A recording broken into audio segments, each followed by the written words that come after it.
Again, the corpse of a young woman was recovered on a railway track in Udaipur Holakhet area on Friday morning. SDPO Nirman Das and Gorji Outpost Police rushed to the scene on receiving the information.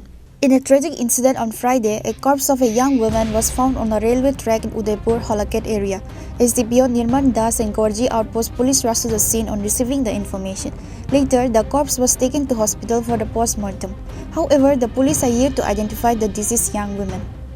আমরা তো কেউ কইতে পারতাম না, হঠাৎ করে আয়া দেখলো যে এখানে একটা লাশ পড়ে আছে।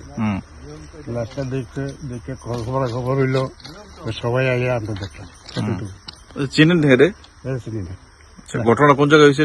এটা হচ্ছে পেরাতিয়া পঞ্চায়েতের জায়গার মধ্যেই, চন্দ্রপুর আর পেরাতিয়া মাঝামাঝি। আচ্ছা, কিভাবে হয়েছে আপনার কি বুঝলেন? কিভাবে হয়েছে এটা তো দেখা যাচ্ছে যে রেলে মারছে, মাথার মধ্যে খুব জখম দেখা যায়, এটা রেলেই। সকালে খবর রয়েছে পেরাদিয়া নগরবন এলাকায় যে রেলওয়ে ট্র্যাক রয়েছে, ওইখানে একটি অজ্ঞাত একজন মহিলার মৃতদেহ রেল ট্র্যাকের উপরে রয়েছে। ওসি গর্জি এবং আমি মুভ করি, তো তারপর দেখা গেছে সম্ভবত ট্রেনে কাটা পড়েছে। তো আমরা একটি ইউডি কেস রেজিস্টার করছি। চেনা গেছে বা কোন জায়গায় বাড়ি? না, চেনা যায়নি, আমরা আইডেন্টিফিকেশন করার চেষ্টা করছি।